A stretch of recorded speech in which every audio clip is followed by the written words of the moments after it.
I was supposed to be an observer. When I first came to the Kalasha Valleys in northern Pakistan to conduct PhD dissertation research on Kalasha women's culture, I was stunned by the din and buzz of daily life in this small pastoral place. I taped it on my state-of-the-art cassette recorder, thinking no one would believe me otherwise. But when I came home 2 years later and played it to astonish my friends and colleagues, I didn't hear chaotic noise anymore. I heard the very particular words and voices of individual men, women, and children who had become real to me. Even though I was especially interested in observing their bishali, the communal menstrual house where women went when they were menstruating and to give birth, I'd never actually held a newborn before.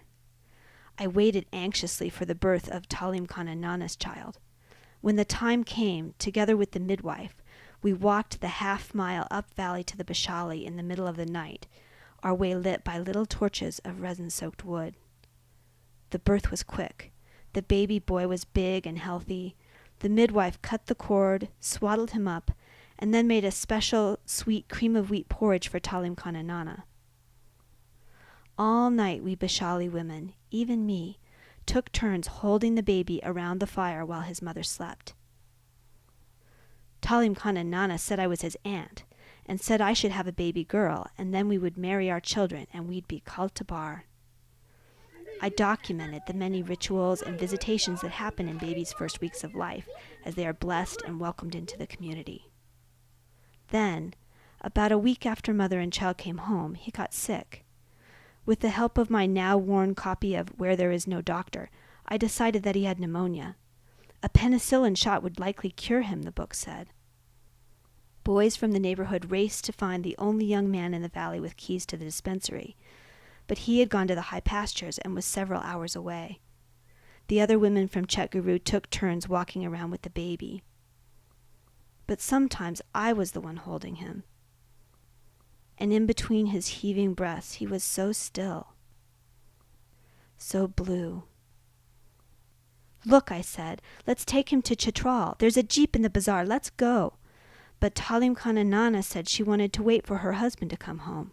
Surely he would come home soon, and then he would come with me to take the baby. I said we should go now. I said I would pay for the jeep. I would pay for the hospital. She said, "Surely he'll come. Let's wait." I was 26, just married, didn't have kids, didn't even know how to bake a cake. But I realized that I could have taken that baby, with or without his mother, and gone to Chitral. She would have let me. They all would have let me. But I didn't. Instead, I sat outside on the ground and held the baby, as the other women, one by one, went home to tend to their own children. One last huge gasp for breath ended in stillness. I don't remember what happened exactly after that, but someone took the dead baby from me and sent me home.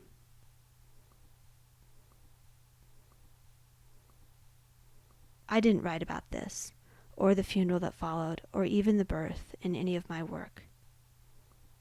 I finished my dissertation, published a book, but after my daughters were born, I never went back to the field.